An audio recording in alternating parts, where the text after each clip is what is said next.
Now this is what you call an entertaining and thoroughly enjoyable episode. Right from the start, it plays like a classic spy movie.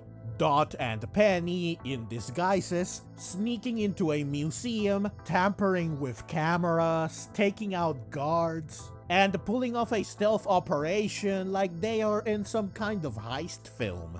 The whole premise is simple, but the episode commits to the bit from start to finish, and that commitment is what makes it work so well. I love the disguises, especially Dot's. She looks adorable, but also completely out of her element. Dressed like a princess in a flashy, attention-grabbing outfit that could not be farther away from who she is. Even her hair is out of the way, so we can see her whole face, something usually reserved for when she's in serious mode. This makes it clear how unnatural this must be for her. Dot is someone who normally avoids attention at all costs, unless she's streaming, so seeing her forced into the spotlight like this is both funny and strangely charming. The infiltration is packed with classic spy tropes. They gather intel, they go in as visitors during the day, hide inside until the museum closes, then start moving through the building. Penny hacks the security cameras and even replaces the live feed with a still image edited to look like it's nighttime, so the guards don't notice anything. Basically the modern high-tech version of the classic tape a picture in front of a camera so that it looks like nothing is going on trope. It's silly, familiar, and fits the tone perfectly. Plus, we get to see Penny flex her skills, which is cool. They then neutralize the guards, who hilariously are Pokémon, hack into the database, and get the information they came for. None of this is super deep or complicated, but it's really fun to watch. Now, of course, all of this is ultimately just set up for what the episode is actually about: Gimmighoul and its evolution.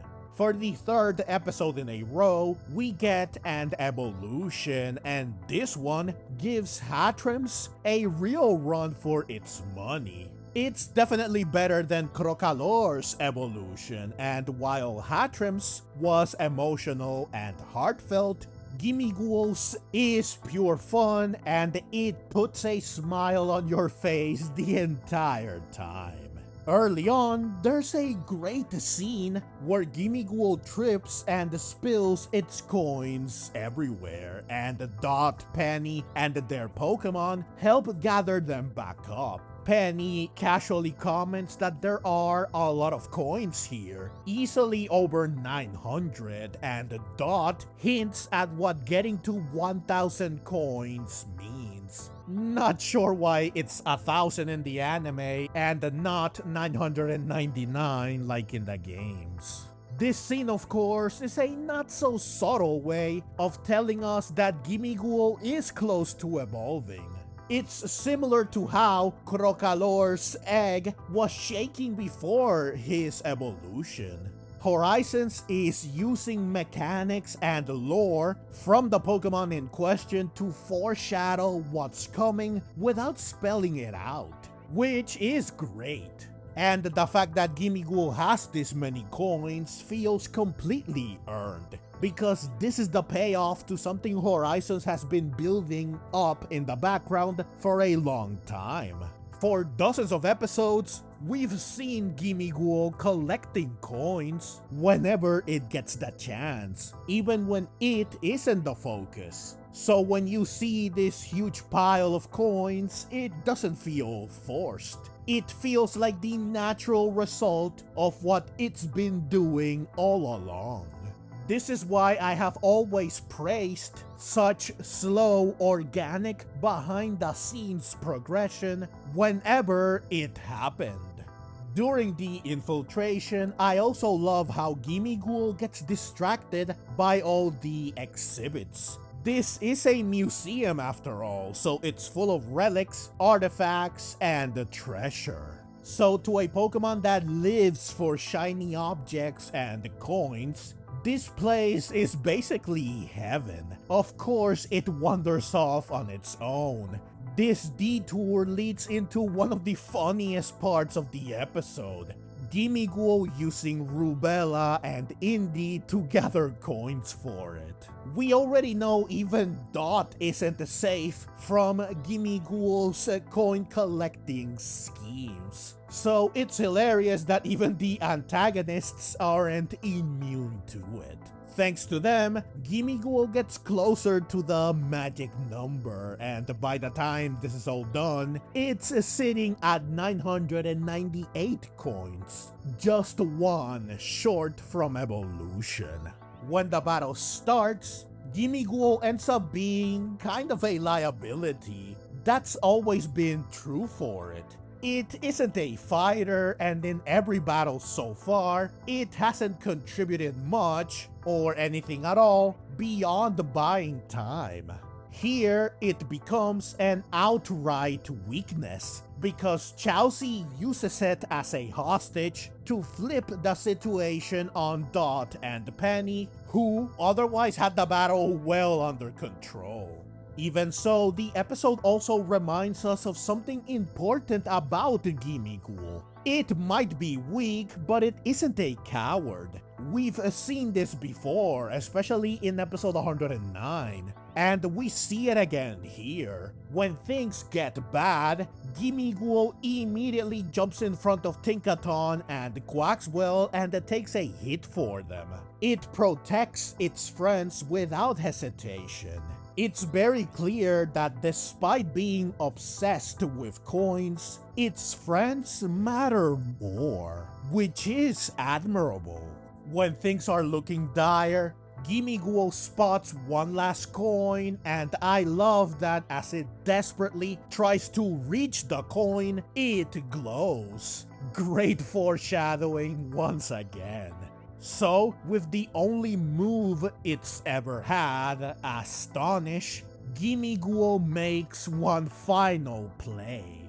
Up to this point, Astonish has been kind of a joke move. It did nothing against Glalie, and later it was used for a gag battle against Sinistcha. But here, for the first time, it actually matters. Gimmighoul uses Astonish to distract Chelsea and her Pokemon just long enough for Dot to make a break for it, grab the last coin, and in a wonderfully dramatic, cool, and epic moment, toss it straight at Gimmighoul. And this is when the long-awaited evolution finally happens, and the sequence is fantastic. It's incredibly stylish. You literally see Gimmighoul's chest turning into Gholdengo's belt and the coins stacking up to form its body. And the whole transformation just oozes personality. There's flair, confidence, and showmanship baked into every second of it, and it immediately sells you on who Gholdengo is. The evolution doesn't just change its body, it changes its entire presence. Immediately, Gholdengo gets to work, turning the floor into an ocean basically and surfing across it, which is not only cool, but it's also perfect and fitting for its identity. What follows is pure joy. It zooms in at full speed, snatches Dot's phone back from Chelsea, rescues Tinkaton and Quaxwell, picks Dot up, races over to the wall separating them from Penny. It uses its newly learned signature move, Make It Rain, to blast straight through the wall. It grabs Penny, and then all three of them surf right past the opposition, completely ignoring Chelsea's Pokemon as they desperately try to stop them. And to top it all off, Gholdengo surfs straight through a glass window and up into the air, leading to this incredible, almost absurdly fun shot against the moon. It even takes off flying with Dot after dropping off Penny. It's literally the master of traversal now. I absolutely love what they did with Gholdengo here. They lean fully into everything that makes it special. The surfing, the speed, the freedom, the chaotic mobility. It doesn't just fight, it moves, it flows through the environment, breaks walls, avoids attacks, rescues people, retrieves the objective, and leaves like nothing can stop it. The contrast is perfect too, because just moments ago, Gimmighoul was basically a stationary treasure chest that could barely move. Now, it's hypermobile, confident, and unstoppable, going from trapped and awkward to completely free. Even thematically, it works. It was always brave, always willing to jump in for its friends, and now it finally has the power and the body to back that courage up. This is why I genuinely think this evolution goes toe-to-toe with Hatrim's. Hatrim's was heartfelt. This one is spectacle and fun, and both are perfect for their Pokemon in totally different ways. Now yes, the evolution feels like it happened too soon. Gimmighoul was caught only 15 episodes ago, so it evolved faster than the other main Pokemon, so it does feel a little premature on paper. But the build-up, payoff, presentation, and what Gholdengo does are so strong that you just go with it. You can accept it. Beyond the evolution, I also have to talk about the battle because it's a great example of something I love in Pokemon battles. Not every battle needs to be an insanely intense, emotional, high-stakes brawl. Battles that lack raw intensity can absolutely make up for it with tactics and strategy, and that's exactly what this one does. At first, Dot and Penny have everything under control thanks to type matchups and good rolls. Dot is up against Rubella and Indy, who use poison types, and Tinkaton, as a steel type, is immune to poison, so she becomes the shield, effortlessly blocking and shrugging off incoming attacks, while Quaxwell acts as the sword, attacking freely without worry using Air Cutter, a flying type move which is perfect against a bug type and the former bug type. So the matchup logic is clean and satisfying. On the other side, Penny is dominating too. Her Sylveon has the type advantage over Medicham, and her Jolteon, who she reveals in this episode, confirming that just like in the games, she has a full evolution team, has the type advantage over Satu, who finally gets to battle. So Dot and Penny don't have the edge, because they are stronger, but because they are using the right tools against the right opponents. But they don't get to dominate forever because Chelsea flips the entire situation by kidnapping Gimmighoul. This immediately forces Dot to break formation, which is exactly what Chelsea wants. A wall comes down between Dot and Penny, separating them and swapping their opponents. Suddenly, everything changes. Now Penny is on the defensive because her Sylveon is facing two poison types at once, which is obviously a terrible matchup for a fairy type, forcing it to spend most of its time dodging and surviving. Meanwhile, Tinkaton loses her immunity and can no longer just play defense and tank everything, so she's forced to fight head-on in a much worse position.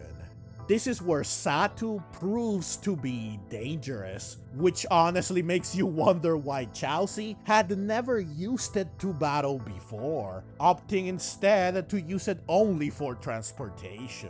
Satu uses Power Swap on Tinkaton, switching their offensive stats and effectively crippling her while powering itself up. Then it demolishes her. Chelsea also has Satu use Teleport brilliantly, not only to avoid attacks, but also to reposition Satu in a way that forces Quaxwell to accidentally hit Tinkaton, and to constantly stay close enough that Tinkaton can never charge up Gigaton Hammer.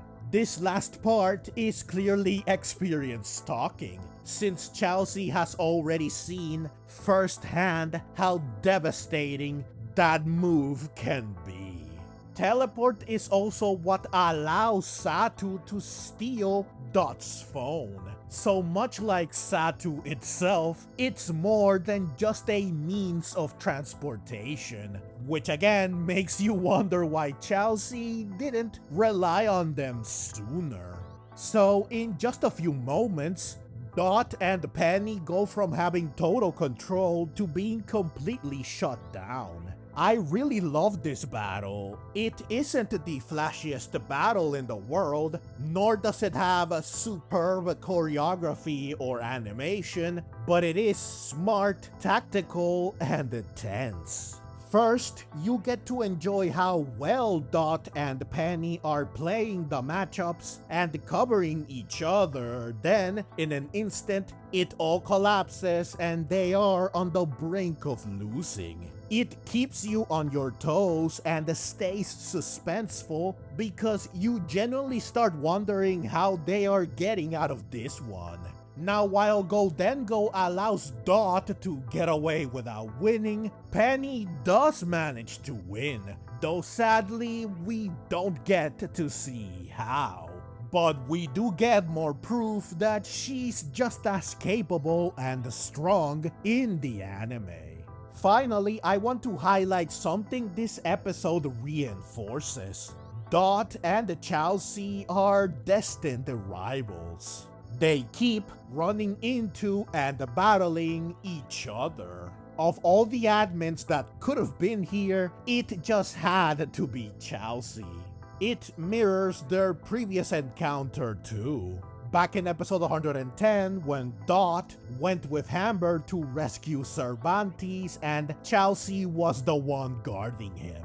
Horizons doesn't really do the traditional rival structure the way older series did, so this kind of recurring personal opposition is refreshing, cool, and honestly really fun, and it makes such encounters even more interesting and compelling. So overall, this episode was just amazing.